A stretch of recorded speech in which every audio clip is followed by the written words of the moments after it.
heureuse de vous retrouver, mesdames et messieurs, pour faire ensemble le tour d'horizon de l'actualité de ce vendredi. Voici les titres. L'organisation non gouvernementale DEDRAS a célébré en différé la journée de l'enfant africain ce mercredi 25 juin 2025 ici à Parakou, aux côtés des écoliers du complexe scolaire Abdoulaye Issa. À cette occasion, plusieurs activités ont rythmé la journée, danse, jeux ludiques et éducatifs, ainsi que des séances de sensibilisation axées sur les droits de l'enfant. Plus de détails dans ce journal. Dans plusieurs quartiers de Parakou, les caniveaux, notamment ceux à ciel ouvert, sont envahis par des déchets de toutes sortes. Sachets plastiques, ordures ménagères, bouts de vidange, une scène devenue presque banale aux yeux des riverains qui semblent s'en accommoder malgré les risques évidents pour leur santé. On en parle dans cette édition.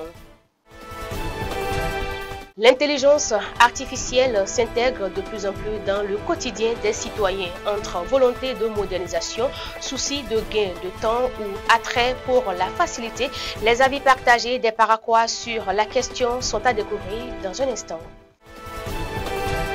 On ne manquera pas de faire un tour à l'international pour vous. Le complexe scolaire Abdoulaye Issa, situé dans le 1er arrondissement de Parakou, a accueilli les festivités marquant la célébration différée de la journée de l'enfant africain. Une occasion saisie par l'ONG DEDRAS pour sensibiliser les élèves aux droits de l'enfant à travers diverses activités.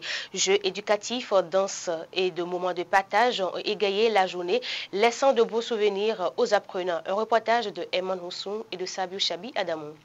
L'organisation non gouvernementale DEDRAS a célébré en différé ce mercredi 25 juin 2025 la 35e édition de la Journée de l'enfant africain. Placée sous le thème planification et budgétisation des droits des enfants, une priorité pour l'Afrique, cette journée a été marquée par plusieurs activités ludiques, éducatives et de sensibilisation au sein du complexe scolaire Abdoulaye Issa, situé dans le 1er arrondissement de Parakou. Nous avons prévu une phase de jeux avec les enfants, des jeux divers sur les questions de droits de l'enfant notamment.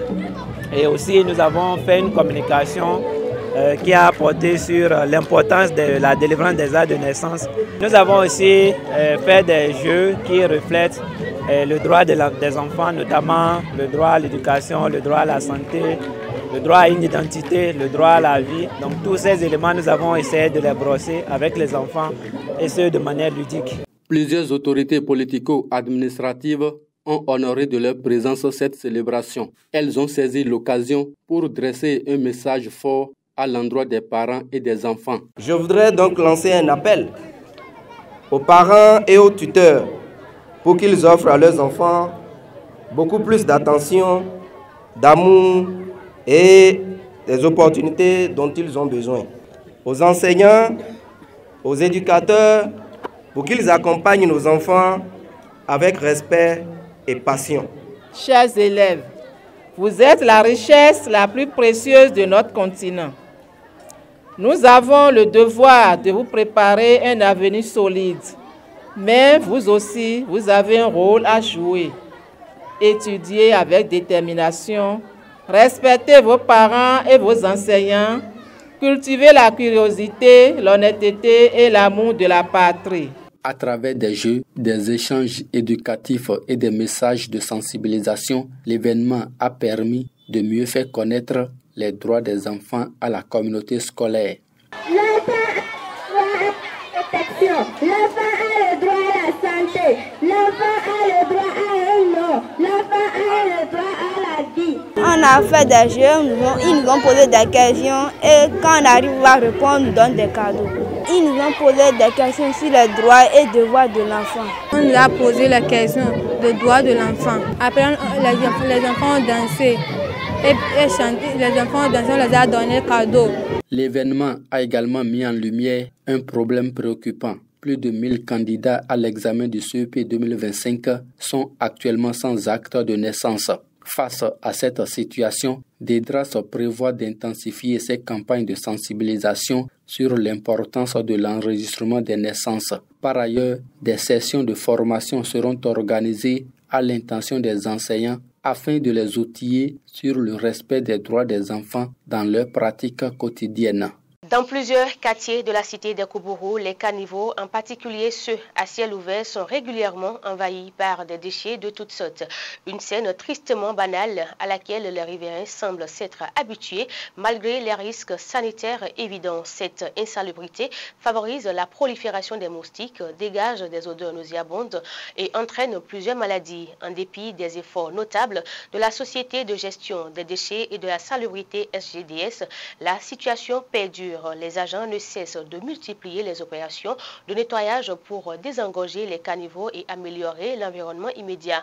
Mais leur travail est régulièrement saboté par l'incivisme persistant de certains habitants. Dans plusieurs quartiers de Parakou, les caniveaux, en particulier ceux à ciel ouvert, sont régulièrement obstrués par des ordures ménagères, des sachets plastiques et des bouts de vidange. Cette situation persiste malgré les efforts déployés depuis plusieurs mois par la Société de gestion des déchets et de la salubrité. L'accumulation et la décomposition de ces déchets engendrent de fortes odeurs nauséabondes, favorisant les inondations locales et contribuent à la prolifération de maladies telles que le paludisme, diverses infections, voire d'autres pathologies graves. Ce phénomène résulte en grande partie de comportements inciviques de certains habitants qui continuent à utiliser les caniveaux comme dépotoirs.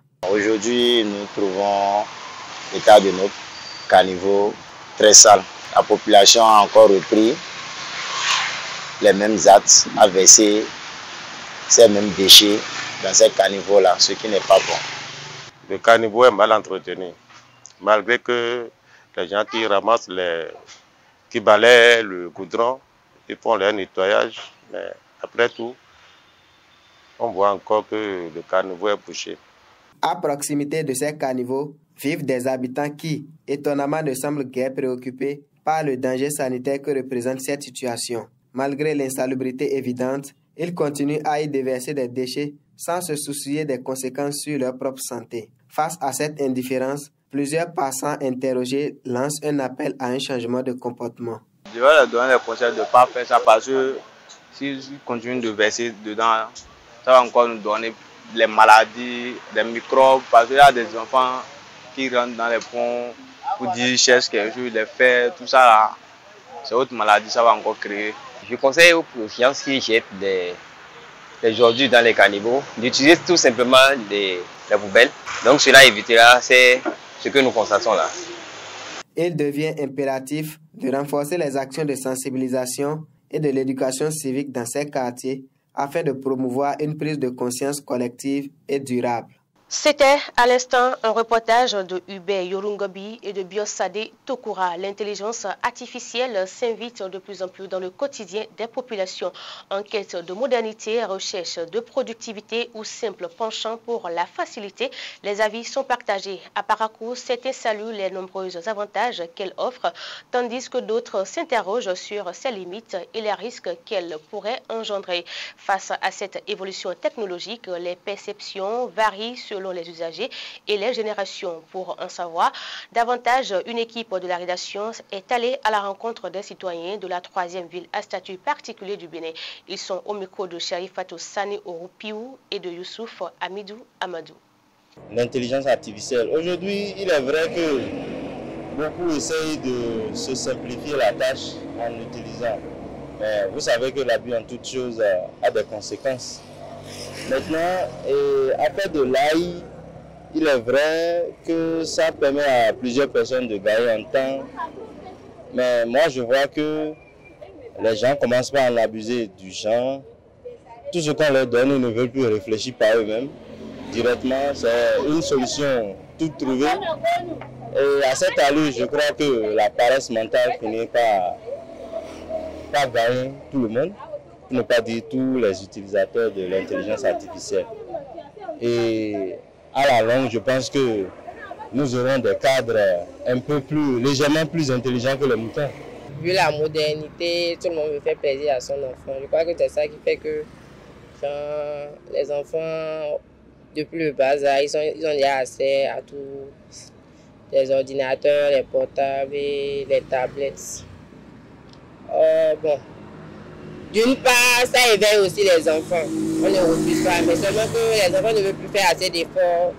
Et À moins de choses, même moi-même qui suis ici, par exemple. Bon, c'est vrai que nous, à notre âge, d'abord, on n'avait pas ça. Mais dès lors qu'il y a eu tous ces trucs-là, l'homme ne veut plus se déranger. Un peu de choses, tu tapes pour voir en même temps les réponses et tout. Selon moi, l'utilisation de l'IA, en général, n'est ni bon ni mauvais. Ça dépend de l'utilisation qu'on en fait personnellement. Ça peut aller à notre avantage dans le sens où nos recherches sont précises. Maintenant, le désavantage, c'est que ça nous prend du temps énormément parce que arrivé à un moment donné, quand on est connecté, on s'écarte du vif du sujet de nos recherches réelles. On a tendance à s'informer sur la vie des autres et oublier même l'essentiel, ce pourquoi on est sur ça, en train de l'utiliser.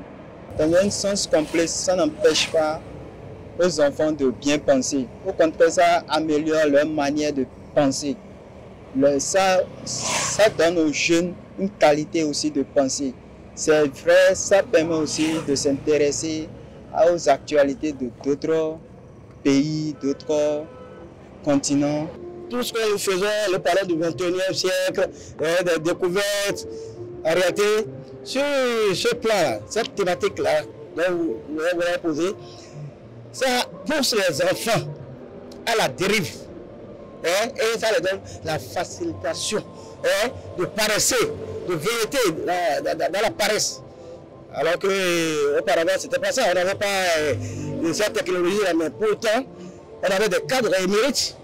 Donc cette fois-ci, la preuve, la dernière fois, les années au lycée, vous avez suivi. Vous avez suivi un petit qui c'est des cas. Au lieu de bénéficier, de profiter dans le bon sens, ils utilisent ça dans le mauvais sens. Alors c'est le drame. Le drame, dans ce plan-là, vraiment, je vous remercie beaucoup parce que cette démarche, si vous le faites régulièrement, ça permettra aux parents de conscientiser les enfants pour que nous n'arrivions pas à l'extrême.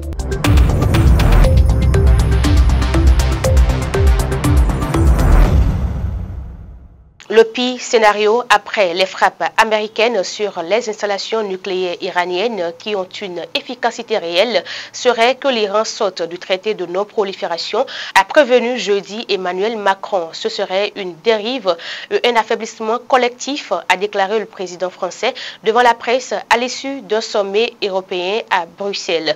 Il a annoncé son intention de parler dans les prochains jours avec chacun des 5 membres permanents du Conseil de sécurité de l'ONU, à commencer par le président américain Donald Trump, avec lequel il s'est entretenu jeudi 26 juin 2025. Et puis, les dirigeants des 27 pays membres de l'Union européenne réunis en sommet à Bruxelles ont donné leur accord pour prolonger de 6 mois leurs sanctions contre la Russie. L'Union européenne a déjà adopté 17 paquets de sanctions depuis l'invasion russe de l'Ukraine le 24 février 2022. Ces sanctions doivent être renouvelées à l'unanimité des 27 tous les 6 mois et la Hongrie, pays le plus proche de la Russie dans l'Union européenne, menace régulièrement de s'y opposer. Mesdames et messieurs, c'est ainsi que se referme ce journal. Merci à Habib Sabissouré, fait poser Hubert Yorungobi pour la réalisation. Un bon week-end à chacun et à tous.